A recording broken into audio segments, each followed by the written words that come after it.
بسم الله الرحمن الرحيم نحمده ونصلي ونسلم على رسوله الكريم أما بعد أعوذ بالله من الشيطان الرجيم بسم الله الرحمن الرحيم يا أيها الذين آمنوا اتقوا الله حق تقاته ولا تموتن إلا وأنتم مسلمون واعتصموا بحبل الله جميعا ولا تفرقوا واذكروا نعمة الله عليكم إذ كنتم أعداء فألف بين قلوبكم فأصبحتم بنعمته إخوانا وكنتم على شفا حفرة من النار فأنقذكم منها كذلك يبين الله لكم آياته لعلكم تهتدون. یہ سورہ آل عمران کی 2 آیتیں ہیں. اس کی ابتدا پہلی آیت کی ابتدا اسی عنوان سے ہے جس عنوان سے ہم کئی دنوں سے یہ گفتگو کر رہے ہیں. اے ایمان والو. جیسا کہ میں نے عرض کیا کہ بڑے پیار سے اللہ ہمیں خطاب کرتے ہیں اور اس کے بعد بہت اہم جو بات ہے اس کے بعد اللہ ارشاد فرماتے ہیں. اس آیت کریمہ میں جو 2 آیتیں ہیں اس میں سے جو پہلی آیت ہے جس میں اللہ تعالیٰ فرماتے ہیں اتقوا اللہ. اے ایمان والو اللہ سے تم ڈرو. دل میں ویسا خوف رکھو جو اللہ کے لیے ہونا چاہیے. حق تقاتہ ویسا ہونا چاہیے جیسے اس کا حق ہے. دوسری جگہ بہت سی جگہ اتقوا اللہ قرآن میں آیا ہے لیکن یہاں فرمایا حق تقاتہ. ایسا تقوی اختیار کرو اللہ سے اس طرح کا ڈر اختیار کرو جیسا اس کا حق ہے. دوسری بات یہ ہے وَلَا تَمُوتُنَّ إِلَّا وَأَنْتُمْ مُسْلِمُونَ. مسلمان ہونے ہی کی حالت میں تم مرو. اس حال میں مرو کہ تم مسلمین میں سے ہو. اس کے علاوہ مرنے کا یہ حال ٹھیک نہیں ہے. اب یہ تو اپنے اختیار میں نہیں ہے نا. یہ ہے کس کو معلوم کہ وہ کس حال میں مرے گا. اس کے لیے دنیاوی زندگی میں ایسے اعمال، ایسے اخلاق، ایسا کردار، ایسا طور و طریق اختیار کرنا ہے. زندگی اس طرح بسر کرنی ہے کہ مسلمان رہیں بھی اور آخر تک رہیں اور موت بھی اسی حال پہ آئے.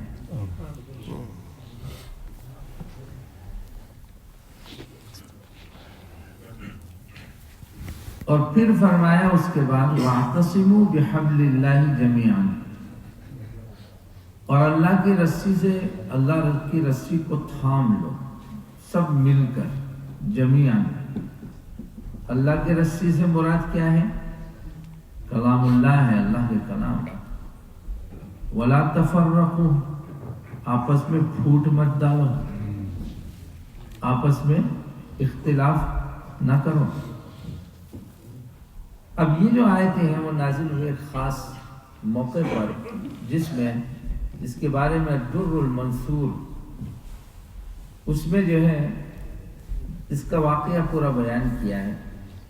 ایک یہودی تھا پرانا جس کا نام تھا شاس بن قیس. مدینہ منورہ میں پکا کافر تھا. یہودی تھا لیکن یہ یہودی آج کل کے یہودی بھی جو ہے صحیح معنی میں بھی نہیں ہے. تو لوگ فرق کرتے ہیں کہ ایک یہودیت ہے جوڈائزم جس کو کہتے ہیں، اور ایک جو ہے وہ ہے جن کو زائنسٹ کہتے ہیں. وہ بددین لوگ ہیں، ان کا دین سے کوئی واسطہ نہیں ہے. یہ جو اس وقت دنیا میں جو ایک صورتحال پیش آ رہی ہے وہ ان لوگوں کے ساتھ ہے زیادہ تر. یہ کہنے کا منشا نہیں ہے کہ یہودی ہمارے دشمن نہیں رہے ہیں. وہ ماضی میں بھی رہے ہیں اور بعد میں بھی رہے، اب بھی ہیں اور آئندہ بھی رہیں گے.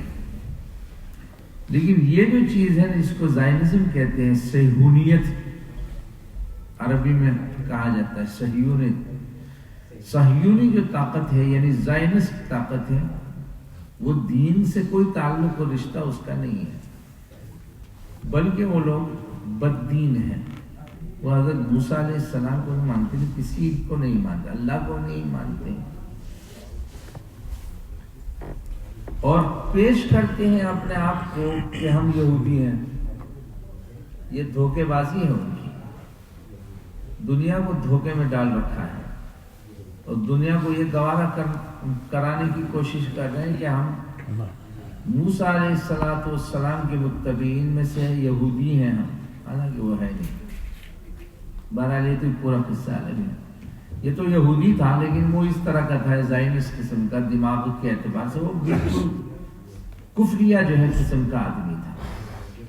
اور سب سے بڑی بات یہ تھی کہ مسلمانوں کے ساتھ اس کی عداوت اور مسلمانوں کے ساتھ حسد انتہائی درجے میں اس کے اندر موجود تھا۔ اب اس نے ایک موقع پر صحابہ کرام کی ایک جماعت اکٹھا ایک جگہ بیٹھ کر آپس میں باتیں کر رہی تھی، کچھ ڈسکشن چل رہا تھا، جس میں دو پرانے قبیلے تھے، اوس اور خزرج۔ یہ مدینہ منورہ کے مشہور دو بڑے قبیلے تھے، اور ان کے بارے میں آتا ہے تاریخ میں اور تفسیر میں بھی اس کا ذکر آ رہا ہے کہ ان کا بہت شدید 10 سال تک جو ہے، بلکہ مدتوں تک جو ان کے جھگڑے رہے ہیں، ایک دوسرے کے ساتھ ایسی عداوت تھی کہ ہر کچھ دنوں میں جو ہے جھڑپیں ہوتی تھی، ایک دوسرے کے ساتھ وہ لڑ مرتے تھے۔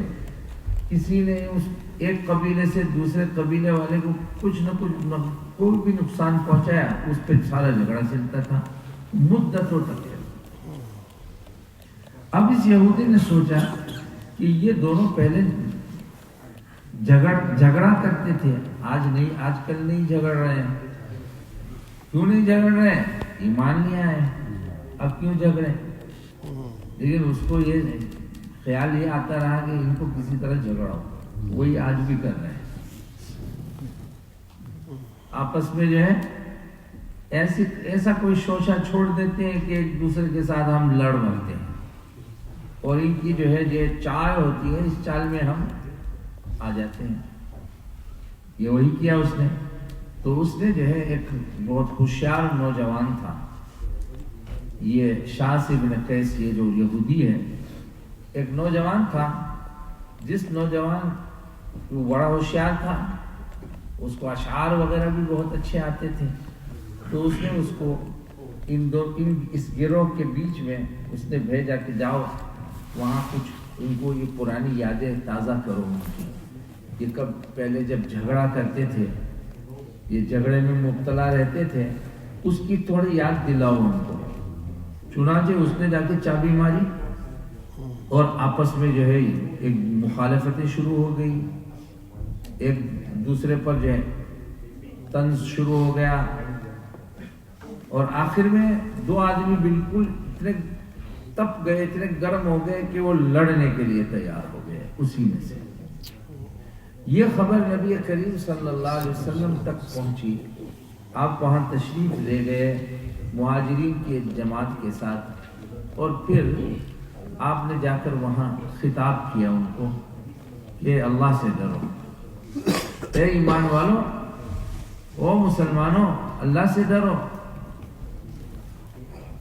یہ جاہلیت کی جو پکار تھی، جو تمہارے بیچ میں اس نے پھر دوبارہ زندہ کر دی، اس جاہلیت کی پکار پر اتنی جہالت تم بھی کر بیٹھو گے؟ ایمان لانے کے بعد اور اللہ نے تمہیں اس سچے دین کی رہنمائی کر دی ہے، اس کے بعد تم یہ جاہلانہ حرکت کرو گے؟ یہ کیسے ہو سکتا ہے کہ اللہ نے تمہیں عزت بخشی ہے، اللہ نے عزت دی ہے اس دین کی وجہ سے، اسلام کی وجہ سے، اور جاہلیت کی جو ساری رسمیں تمہارے اندر تھی، تمہاری پرانی عداوتیں اور دشمنیاں تھی، اس ایمان کے سبب سے اللہ نے اس کو ختم کر دیا، جو سینکڑوں سال تک تمہارے بیچ میں رہی ہے، اللہ نے اس کو مٹا دیا۔ اب تم چاہ رہے ہو کہ تم اپنی پہلی حالت پر واپس چلے جاؤ؟ کہ تم جھگڑو، ایک دوسرے کی جان لے لو، ایمان لانے کے بعد یہ حالت۔ نبی کریم صلی اللہ علیہ وسلم کی اس خطاب کے بعد آپ نے جو ان کو خطاب فرمایا اور یہ ان کو یہ بات کہی تو وہ فوراً سنبھل گئے، اور سنبھلنے کے بعد ان کو یہ خیال آیا کہ شیطان اور دشمنوں کی چال ہے یہ، اور ہمیں جو ہے اس غلط راستے پر اس نے بھیج دیا ہے۔ تو انہوں نے اپنے ہتھیار بھی اٹھا لیے تھے، ہتھیار نیچے رکھ لیے، اور اللہ تعالیٰ سے انہوں نے اس بارے میں توبہ کی۔ یہ جو آیتیں ہم نے دو پڑھی، اس سے اوپر والی آیتوں میں اس پورے قصے کا بیان چلا آ رہا ہے۔ قُلْ يَا أَهْلَ الْكِتَابِ لِمَ تَكْفُرُونَ بِآيَاتِ اللَّهِ وَأَنْتُمْ تَشْهَدُونَ۔ اہل کتاب سے یہ کہا جا رہا ہے، تو یہ اہل کتاب تھے پہلے ہی ہے، یہ جو بھی کچھ۔ بہرحال اللہ تعالیٰ نے اس آیت کے اندر جو ہم نے پڑھی ہے کہ اللہ جو ہے اس کو متوجہ کر رہے ہیں ایمان والوں کو۔ پہلی بات تو یہ کہ اللہ کا ڈر رکھو، اللہ کا خوف جس کے اندر ہوگا وہ غلط کاری نہیں کرے گا، دوسرے کے ساتھ عداوت بلا وجہ دشمنی نہیں کرے گا، جھگڑے گا نہیں، اختلاف نہیں کرے گا۔ اس لیے اتقوا اللہ، یا ایھا الذین آمنوا اتقوا اللہ حق تقاتہ، فرمایا کہ صحیح معنی میں جو تقوی ہونا چاہیے وہ اختیار کرو، اور پوری ایڑی چوٹی کا زور لگاؤ کہ زندگی ساری ایسی زندگی گزرے کہ ایمان اور مسلمان ہونے کی حالت میں اس کا دنیا سے جانا ہو، انتقال اس کا اس طرح ہونا چاہیے۔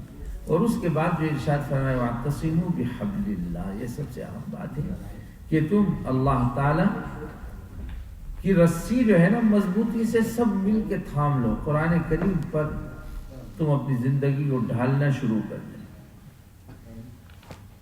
وَلَا تَمُوتُنَّ إِلَّا وَأَنْتُمْ مُسْلِمُونَ پر بہت ساری حدیثیں ہیں اور بہت سارا کچھ کہا جا سکتا ہے۔ وَلَا تَمُوتُنَّ إِلَّا وَأَنْتُمْ مُسْلِمُونَ، اسلام ہی کی حالت میں مرو، کیونکہ العبرۃ بالخواتیم، یوں کہیں عبرت یعنی کہ فیصلہ کب کس حال میں ہو، جو تمہاری زندگی کا آخری حال ہے، کما تموتون تحشرون، جیسے مرو گے ویسے تمہارا حشر ہوگا۔ تو اس لیے فرمایا وَلَا تَمُوتُنَّ إِلَّا وَأَنْتُمْ مُسْلِمُونَ، العبرۃ بالخواتیم، آخری حال کا اعتبار ہے، جس حال میں دنیا چھوڑ کے گئے وہاں پر اسی حال میں دوبارہ حشر ہوگا۔ اللہ جو ہے بچائے کہ ایمان سے دور ہو کر ہم دنیا سے جائیں، کیونکہ حشر پھر اس حال میں ہوگا تو پھر ہم جائیں گے کہاں؟ بڑے خوف، یہ آخری جو زندگی کے لمحے ہیں یہ بڑے نازک ہیں۔ اللہ جو ہے حفاظت فرمائے کہ ہم سب کو اللہ جو ہے اس وقت شیطان کے فتنے سے اور شیطان کے ورغلانے سے ہم سب کی حفاظت فرمائے کہ ہماری موت اس حال میں آئے کہ ہم جو ہے مومن ہوں۔ قرآن کریم کے ساتھ وابستگی اور اس کے ساتھ تعلق مضبوطی کے ساتھ اس کو تھام لینا، یہ ہمارے نجات کا سبب ہے۔ سمجھ شریف میں بات آ رہی، یہ میں کہتا ہوں کہ قرآن کریم اللہ تعالیٰ کے ساتھ تعلق کا سب سے اہم اور سب سے قوی اور پکا طریقہ ہے۔ اسی لیے فرمایا وَاعْتَصِمُوا بِحَبْلِ اللَّهِ، حدیث میں آیا ہے کتاب اللہ حبل ممدود من السماء الى الارض، یہ کتاب اللہ علیہ قرآن مجید، یہ اللہ کی رسی، اللہ نے آسمان سے اس کو زمین کی طرف لٹکایا ہے۔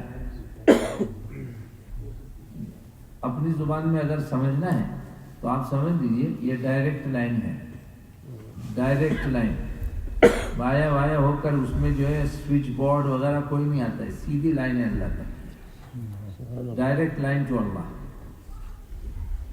یہ حبل اللہ ہے، ممدود من السماء الى الارض۔ دوسری روایت میں آیا ہے ان هذا القرآن سبب طرفه بید اللہ و طرفه بایدیکم، قرآن کریم ایسی چیز ہے کہ اس کا ایک کنارہ اللہ کے ہاتھ میں ہے اور دوسرا کنارہ تمہارے ہاتھ میں ہے، اس لیے اس کو تھامے رکھو، مضبوطی سے پکڑے رکھو، مضبوطی سے پکڑے رکھو گے فَإِنَّكُمْ لَن تَضِلُّوا، تم کبھی بھی گمراہ نہیں ہو سکو گے، وَلَا تَهْلِكُوا بَعْدَهُ أَبَدًا، اور اس کے بعد اس کو تھام لینے کے بعد تم ہلاک بھی نہیں ہوں گے، کبھی گمراہ بھی نہیں ہو۔ گمراہی سے بچنا ہے اللہ کی رسی کو تھام دو، ہلاکت سے بچنا ہے اللہ کی رسی کو تھام دو۔ قرآن کریم واحد چیز ہے پوری کائنات میں، یہ جو کچھ ہم دیکھ رہے ہیں اللہ کی مخلوق ہے، ایک چیز ایسی ہے ہمارے مابین اور وہ قرآن کریم ہے کہ وہ اللہ کی مخلوق نہیں ہے، باقی جو کچھ ہم دیکھ رہے ہیں وہ مخلوق ہے، اور جو اللہ کی ذات سے نکلی ہوئی چیز ہے۔ اب آپ سوچ لیجئے ایک ماں ہوتی ہے، اس کا بچہ جو ہوتا ہے اس کے ساتھ اس کا تعلق کتنا گہرا کیوں ہوتا ہے؟ وہ چونکہ اس کے اندر سے، اس کے بطن سے اس نے اس کو جنا ہے، جب اس ماں کو اس سے اتنی محبت ہے، اللہ کو اپنے کلام سے اتنی محبت نہیں ہوگی کہ اس کی ذات سے نکلی ہوئی چیز ہے۔ اس لیے اللہ اس کے کلام کے ساتھ جس کی نسبت اپنی جوڑ لے گا، گویا اس نے اللہ کے ساتھ مضبوطی کے ساتھ اپنی نسبت کو جوڑ دیا۔ اللہ ہم سب کو اس کی توفیق عطا فرمائے کہ قرآن کریم کے ساتھ ہم بہت ہی ایک والہانہ رشتہ ہم پیدا کریں، محبت والا رشتہ۔ ہماری زندگی کا کوئی دن ایسا نہ ہو، خالی دن نہ جائے جس میں ہم اپنی آنکھوں کو قرآن کے الفاظ دیکھ کر ٹھنڈا نہ کریں، سکون حاصل کریں۔ قرآن دیکھنا بھی ایک بہت بڑی عبادت ہے، اس کے الفاظ کو دیکھنا۔ صحابہ کرام تو اس پر عامل تھے، وہ دیکھ کر قرآن پڑھتے، حافظ ہوں گے اپنے غرضی کے اندر دیکھ کر پڑھتے تھے۔ اچھا، یہ بینائی کو بھی مضبوط کرتی ہے، آپ کی جو بینائی ہے نا، آئی سائٹ، اس کو بھی مضبوط کرتی ہے قرآن کریم کے الفاظ کو دیکھنا۔ تو اللہ یاد دلا رہا ہے، دیکھو دشمنیاں تمہاری پہلے رہی تھی، لوگوں نے تمہیں بانٹنے کی کوشش کی، تم میں پھوٹ اور اختلاف ڈال دیا، تم اس کے بارے میں چوکنا رہو، اور یہ اختلاف میں مبت ولا تنازعوا۔ قرآن کی دوسری جگہ میں اللہ فرماتے ہیں یہ جھگڑے آپس میں جو کرو گے نا، فتفشلوا، تم ناکام ہو جاؤ گے۔ ہماری مسلمانوں کی ناکامی کا یہ بہت بڑا سبب ہے، آپس کا جو اختلاف ہے نا، ہمیں بالکل ختم کر رکھا ہے۔ وَتَذْهَبَ رِيحُكُمْ، تمہاری ہوا اکھڑ جائے گی۔ پنکچر ہو جاتا ہے کہ نہیں، گاڑی چلے گی اس کے بعد، ہماری گاڑی بھی نہیں چل رہی، پنکچر ہو چکا ہے۔ وَتَذْهَبَ رِيحُكُمْ، تمہاری ہوا اکھڑ گئی۔ ارے جو پرانے زمانے کی کشتیاں تھیں، بان جو ہوا سے چلنے والی، ہوا بند ہو جائے تو چلے گی، وہی رک جائے گی۔ ہمارا بھی حال یہ کہ ہم رک گئے ہیں، ہوا نہیں ہے ہمارے اندر، اور یہ صرف اور صرف آپس کے جھگڑے اور آپس کے اختلافات کے سبب سے ہیں۔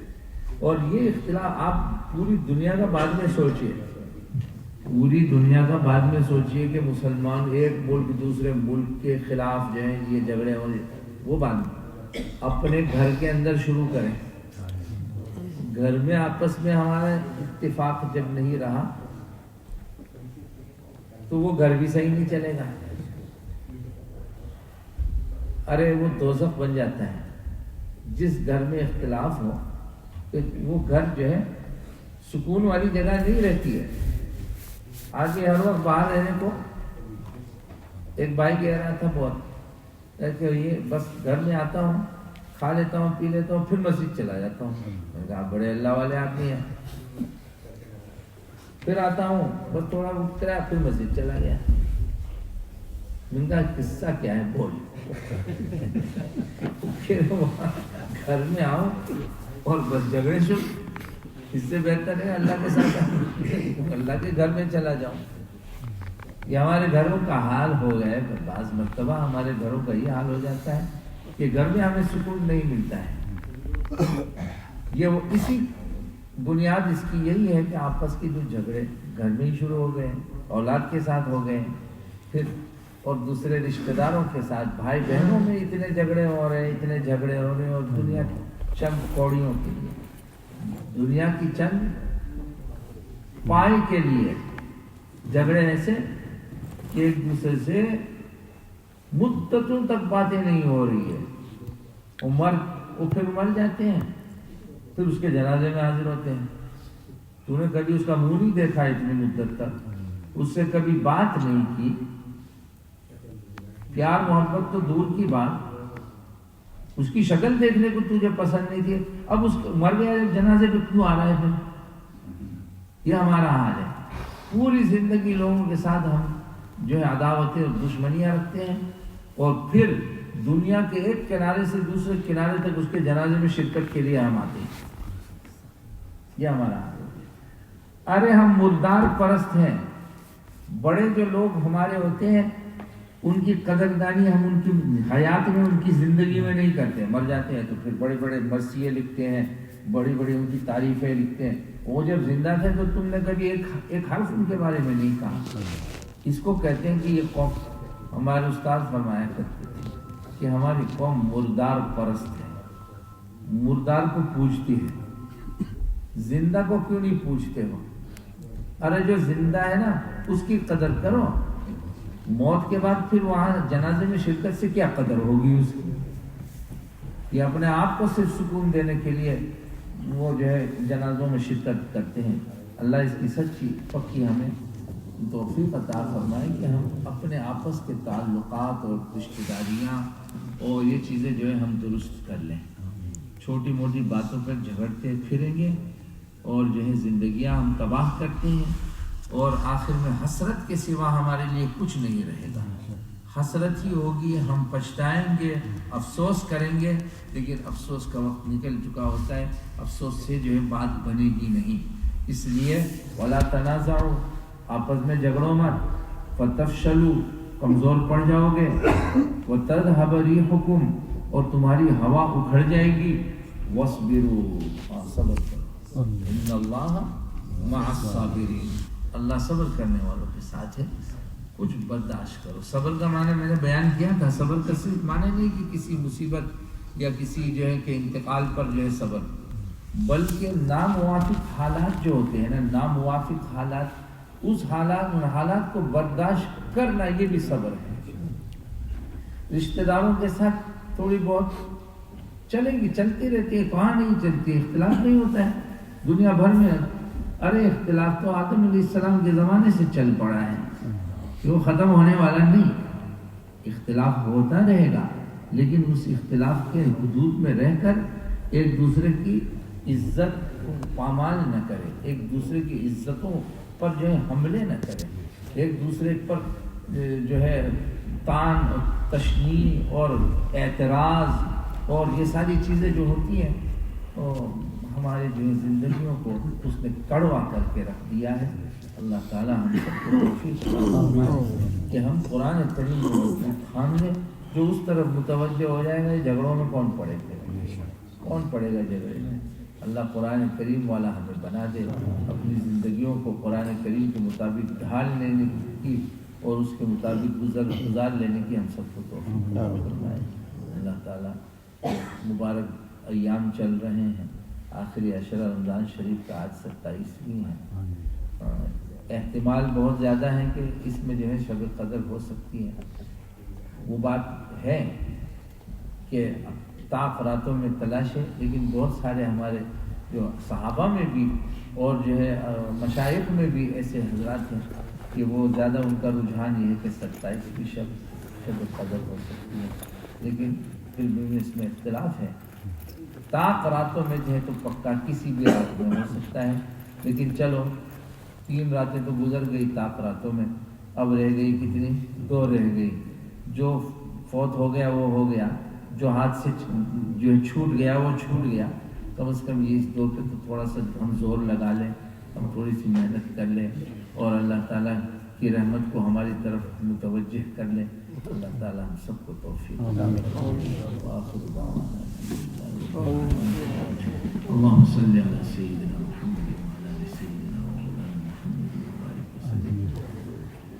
اللهم وفقنا لما تحب وترضى من القول والفعل والعمل والنية والهدي إنك على كل شيء قدير۔ اللهم ألف بين قلوبنا، اللهم ألف بين قلوبنا، اللهم ألف بين قلوبنا وأصلح ذات بيننا، واهدنا سبل السلام ونجنا من الظلمات إلى النور، وجنبنا الفواحش ما ظهر منها وما بطن، وبارك لنا في أسماعنا وأبصارنا وقلوبنا وأزواجنا وذرياتنا وتب علينا إنك أنت التواب الرحيم۔ اللهم اجعلنا شاكرين لنعمك مثنين بها قابليها وأتمها علينا۔ اللهم إنا نعوذ بك من زوال نعمتك وتحول عافيتك وفجاءة نقمتك وجميع سخطك۔ یا اللہ ہمارے مل بیٹھنے کو قبول فرما، جو کہا سنا گیا ہے یا اللہ اس پر عمل کی ہم سب کو توفیق عطا فرما، ہمارے دلوں کو آپس میں ہمارے دلوں کو جوڑ دے، مسلمانوں کو اتفاق اور اتحاد اور اس کی توفیق نصیب فرما۔ یا اللہ جھگڑوں کو ختم فرما، گھروں کے اندر کے جھگڑوں کو ختم فرما اور خاندانوں کے جھگڑوں کو ختم فرما۔ یا اللہ مسلمانوں کو طبقے کو جہاں کہیں مسلمان بستے ہیں یا اللہ آپس میں اتفاق اور اتحاد کے ساتھ اپنی زندگی بسر کرنے کی اور تیرے کلام کی کو تھام لینے ہم سب کو توفیق عطا فرما۔ قرآن پاک کو ہمارا جو ہے کچھ اوڑھنا بچھونا بنا دے، صبح شام ہم اس کی تلاوت میں مشغول رہیں، اس کے فہم میں ہم اپنی محنتوں کو کھپائے۔ یا اللہ ہم سب کو اس کی توفیق عطا فرما۔ یا اللہ کلام اللہ کے ساتھ ہمیں مکمل وابستگی عطا فرما۔ اس کا جو دن بغیر تلاوت کے گزرے وہ ہمارا دن، کوئی ایسا دن ہم پر نہ آئے کہ بغیر تلاوت قرآن کی ہم اپنی زندگی گزار لیں۔ میرا مولا عافیت کا معاملہ فرما اور خیر مقدر فرما اور شر سے حفاظت فرما۔ شب قدر کی برکات اور انوارات سے ہمیں مستفیض فرما۔ یا اللہ جو چھوٹا ہے یا اللہ ہمیں معاف فرما، اور جو آئندہ کچھ دن باقی ہیں یا اللہ ہمیں مکمل توفیق عطا فرما، پورا اس سے ہم فائدہ اٹھائیں۔ یا اللہ اس کے لیے ہمیں توفیق عطا فرما دے۔ یا اللہ یہاں جو بیٹھے ہیں ان کی جو جائز مرادیں ہیں یا اللہ تو اپنے خزانہ غیبی سے تو پورا فرما دے۔ جن جن چیزوں سے نبی کریم صلی اللہ علیہ وسلم نے تجھ سے پناہ مانگی ہے ہمیں اس سے بھی پناہ نصیب فرما۔ جس کے بارے میں آپ سے التجا کی ہے یا اللہ وہ ہمیں عطا فرما۔ یا اللہ ہمارے والدین اساتذہ کرام، ہمارے بڑے اور ہمارے اعزاء و اقرباء اور ہمارے خاندان والے جس دنیا سے جا چکے ہیں یا اللہ ان کو بار بار ان کی مغفرت فرما، ان کے درجات کو بلند فرما۔ یا اللہ جنت الفردوس میں دوست پر اعلیٰ مقام سب کو عطا فرما۔ یا اللہ جو بقید حیات ہے ان کی قدردانی کی اور ان کی خدمت کی ہمیں توفیق عطا فرما۔ یا اللہ جو مانگا ہے عطا فرما، جو نہیں مانگا ہے مانگنا چاہیے وہ بھی عطا فرما۔ یا اللہ مسجد الاقصیٰ کے مناظر ہم دیکھ رہے ہیں یا اللہ 16 دن ہو گئے یا کتنے دن ہو گئے وہاں چند لوگ نماز پڑھ رہے ہیں جو اندر اس کمپاؤنڈ میں رہتے ہیں یا اللہ وہ چند ہی لوگ وہاں نماز پہ پہنچ رہے ہیں، ورنہ وہاں کی رونق اور آخری عشرے میں خصوصاً وہاں کا احتکاف یا اللہ تو دستگیری فرما۔ یا اللہ مسجد اقصیٰ کو ان غاصبین کے قبضے سے یا اللہ تو چھٹکارا اس کا نصیب فرما۔ یا اللہ ہمیں بھی توفیق دے اور ہمیں بھی اس کا موقع دے کہ ہم مسجد اقصیٰ میں جا کر سر بسجود ہوں یا اللہ وہاں ہم نمازیں ادا کریں۔ یا اللہ وہ بھی تیرا حرم ہے یا اللہ ہمیں اس کی رہائی، اس کی جو رہائی کے لیے جو وہ مسلمان جو وہاں پریشان حال ہے اللہ سب کو اس سے نجات عطا فرما۔ یا اللہ جو مصیبت ان پہ آئی ہوئی ہیں یا اللہ ان مصیبت کو رفع دفع فرما۔ یا اللہ ہماری دعا دعاؤں کو محض اپنے فضل و کرم